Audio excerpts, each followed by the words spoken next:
방송가족 여러분, 안녕하십니까? 오늘도 사무엘상 18장의 말씀으로 여러분과 함께 하게 되어 감사합니다. 지난 시간 우리는 다윗이 요나단과 언약을 맺고 사울의 공정에서 지혜롭게 행하는 모습을 보았습니다. 다윗의 삶에 놀라운 은혜와 영광이 임했던 시간이었습니다. 그는 시골 목동에서 하루아침에 온 나라가 사랑하는 영웅이 되었고 왕의 사이가 될 후보로까지 여겨지는 자리에 올랐습니다. 그러나 오늘은 그 이야기의 어두운 그림자, 곧 사울의 마음속에서 자라나는 질투에 대해 나누기를 원합니다. 우리는 이 본문을 통해 축복받는 사람 곁에서 우리 마음이 어떻게 반응해야 하는지를 깊이 생각해 보아야 되겠습니다. 다윗이 블레셋 사람들을 죽이고 돌아왔을 때 이스라엘 모든 성읍에서 여인들이 나와 노래하며 춤추었습니다. 그들은 서구와 경세를 가지고 왕 사울을 환영하며 이렇게 노래했습니다. 사울이 죽인 자는 천천히요, 다윗은 만만이로다. 이 노래는 특별히 다윗을 사울보다 높이거나 사울을 깎아내리려는 정치적 의도가 있었던 것은 아니었을 것입니다. 남편과 아들과 형제들이 전쟁에서 안전하게 돌아온 것을 기뻐하며 백성들이 두 사람의 승리를 축하하는 순수한 마음으로 부른 노래였을 뿐입니다. 그러나 사울은 이 노래를 전혀 다르게 받아들였습니다. 성경은 이렇게 말합니다. 사울이 그 말에 불쾌하여 심히 노하여 이르되 다윗에게는 만만을 돌리고 내게는 천천이라 밖에 하지 않았으니 그가 더 얻을 것이 나라 말고 무엇이냐 하고 그날 후로 사울이 다윗을 주목하였더라. 사울은 단 한 줄의 노래 가사를 통해 자신의 왕자가 위협받고 있다는 두려움과 의심을 키우기 시작했습니다. 그날은 다윗과 사울의 관계에 있어 결정적인 전환점이 되었습니다. 여기에는 그 이유의 배경이 있습니다. 이미 선지자 사무엘은 사울에게 여호와께서 오늘 이스라엘 나라를 왕에게서 떼어 왕보다 나은 왕의 이웃에게 주셨나이다 라고 예언한 바 있습니다. 사울은 여인들의 노래를 듣는 순간 그 예언 속의 이웃이 바로 다윗이라는 생각에 사로잡히고 말았던 것입니다. 다윗이 자신을 대신하도록 하나님께서 부르신 사람이라는 두려운 확신이 그의 마음속에서 자라나기 시작한 것입니다. 사랑과 인정 대신 그의 마음에는 질투와 의심이 자리 잡기 시작했습니다. 사랑하는 여러분, 질투는 참으로 무섭고 교묘한 것입니다.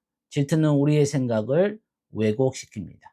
사울은 다윗에게서 아무런 잘못도 찾을 수 없었습니다.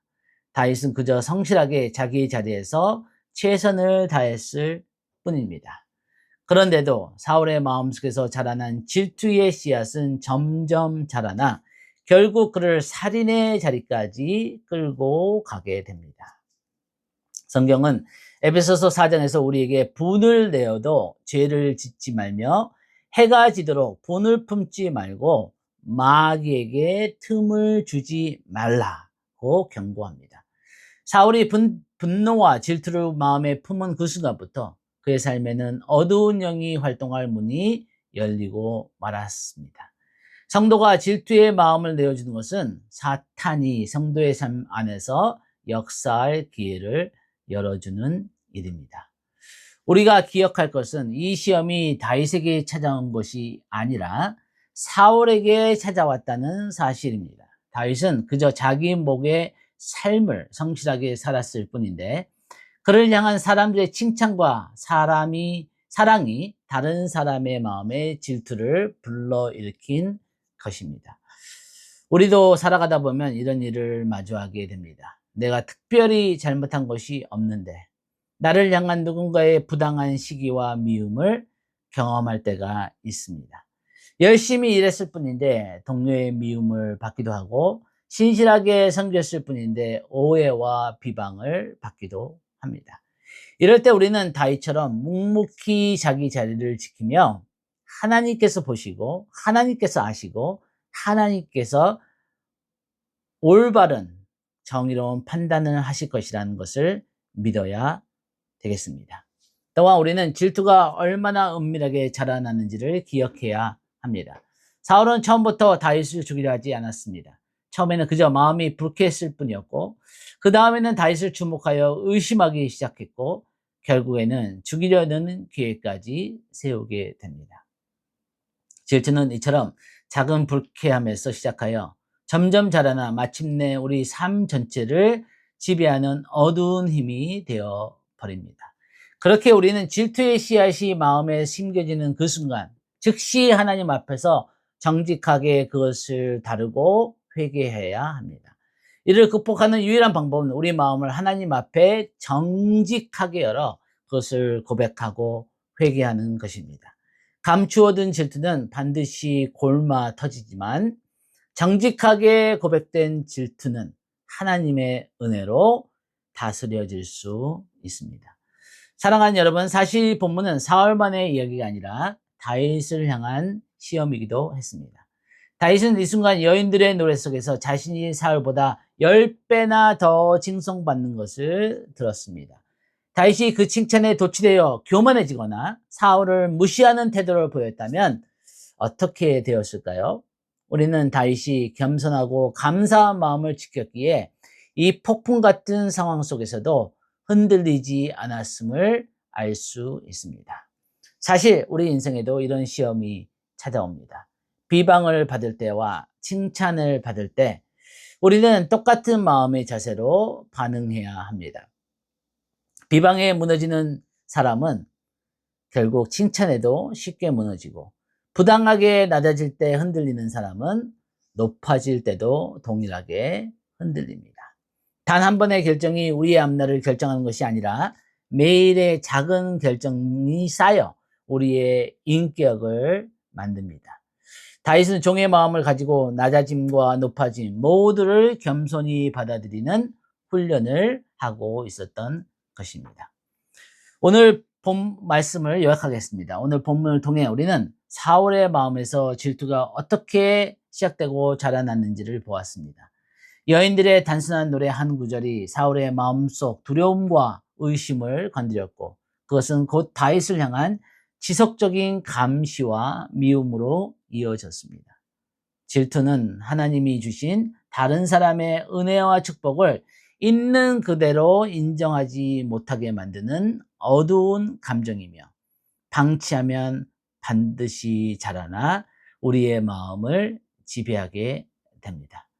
사랑하는 여러분, 오늘 우리 자신의 마음을 살펴보십시다. 혹시 나보다 앞서가는 누군가, 나보다 더 인정받는 누군가를 향한 은밀한 질투의 마음을 품고 있지는 않습니까? 형제 자매의 승진, 이웃의 성공, 함께 신앙생활하는 지체의 축복 앞에서 진심으로 기뻐하기보다 불편한 마음이 먼저 들지는 않습니까? 혹은 반대로 다른 사람에게 칭찬이나 인정이 쏟아질 때 나도 모르게 그 사람과 나를 비교하며 초조해지지는 않습니까? 질투는 방치하면 반드시 자라납니다. 기억하십시오. 사울처럼 그것이 우리 삶 전체를 지배하기 전에 하나님 앞에 정직하게 우리의 마음을 내어놓고 회개해야 합니다. 동시에 만약 여러분이 다윗처럼 부당한 시기와 미움의 대상이 되고 있다면 낙심하지 마십시오. 담대하십시오. 하나님은 여러분의 성실함을 보고 계시며 그 시험 가운데서도 여러분을 지켜주고 계십니다. 오늘 하루 나보다 앞서가는 누군가를 위해 진심으로 축복의 기도를 드려보시지 않겠습니까?